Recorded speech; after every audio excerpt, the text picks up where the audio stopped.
Hello mga loves! Another day, another ganap na naman tayo for today's video.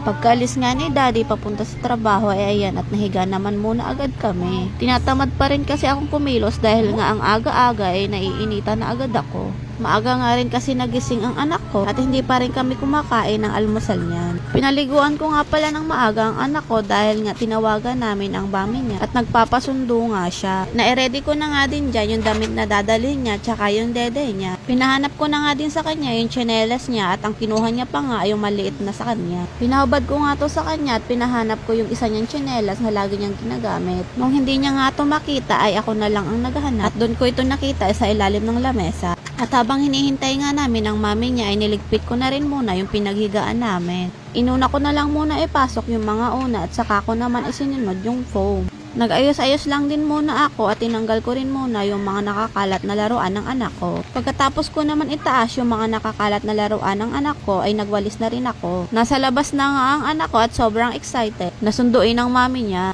Lumabas na nga lang din muna ako dahil nga bibili ako ng gatas para nga pang baon niya rin. Siya na nga ang pinagdala ko ng gatas dahil nga kapag hindi siya ang may hawak nun ay magtuturo pa yan sa tindahan. Sakto nga lang din kasi ang dala kong pera pambili ng gatas at baka naman magkautang na naman kami nang wala sa oras. At habang hinihintay nga namin ang mami niya ay naupo na nga lang din muna kami. At ang akala ko naman nakatutok sa amin ng camera, yun pala hindi. Sinuot niya pa nga yung bag na dadalhin niya at pinilagay pa nga niya sa likod niya. Nagpaikot-ikot pa nga siya at minodel-model pa nga yung bag na dala niya. Maya-maya nga, inaupo nga muna siya sa may pintuan dahil nga sobrang excited niya talaga. At na mga ilang minuto pa nga ay dumating na rin yung kaibigan ko. Kumakain nga pala ng itlog yung anak ko ng mga oras na yan dahil yun nga yung niluto ko na almusal sana namin. At nang makaalis na nga sila ay nahiga muna ako at hindi ko nga namalaya na nakatulog pala ako. At nang kinahapunan na nga ay naisip ko na tapusin na nga yung mga tupiin ko. Susulitin ko na nga yung oras habang wala pa yung anak ko at wala pang manggugulo. Meron pa din kasi akong mga tupiin na nakasampay sa labas kaya naman kailangan ko muna itong unahin na tupiin. Nakakangalay na kasi umupo ng ganyang pwesto lalo na sa katulad kong bunti. Napakasarap lang talaga maglaba ng ganitong panahon dahil nga mabilis lang matuyo ang mga damit. Hindi nga labahin ang tumatambak sa akin ngayon kundi yung aking tupiin.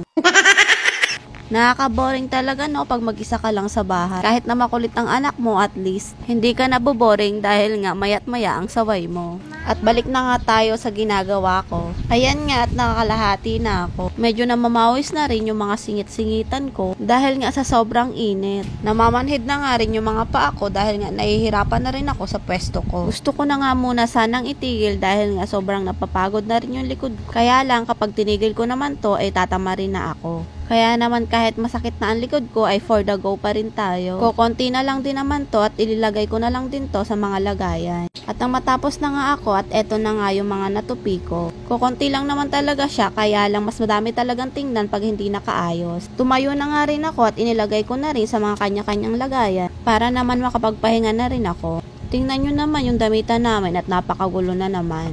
Wala pa nga 2 weeks ang inayos ko to at ayan ang gulo para na naman binagyo. Saka ko na lang ulit yan ayusin kapag may oras na o kaya naman kapag sinipagan na ulit ako. Sobrang nakakatamad kasi kumilos lalo na sa panahon ngayon dahil nga konting galaw mo lang pinagpapawisan ka na agad. Halos nga lahat ng kasingit-singitan ko pinagpapawisan na nga dahil nga para kang nasa oven dito pag nasa loob ng bahay namin. Kahit nga 2 electric fan na ang gamit namin napakainit pa rin. Kung pwede nga lang matulog at magbabad sa tubig ginawa ko na kaya lang, mabilis talaga akong lamigin. Tinapos ko na nga rin pala to dahil nga papakabisi na rin ako sa mga susunod na araw. Dahil nga kailangan talaga namin ng extra income, babalik na ulit ako sa pagbibigo. Nagpahinga lang kasi ako ng 1 buwan dahil nga sobrang nahihirapan ako at hindi rin ako nakakapag-live. Ito rin naman ang kita sa Bigo kung marunong ka namang makisama at masipag ka mag-live. Lalo na kung mababait at supportive ang mga family mo at lalong-lalo na ang manager mo. By the way, ayan na nga, pagkatapos kong magtupi ng mga damit namin, ay nagpahinga na nga muna ako bago ko hinugasan tong mga hugasin namin. Tatapusin ko na nga to dahil nga maliligo pa ako.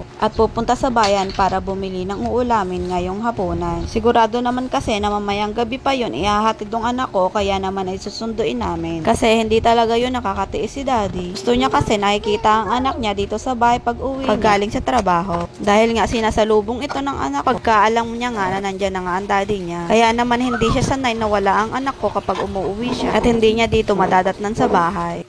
At ayan na lang po muna for today's video. Thank you for watching everyone. Ingat and God bless!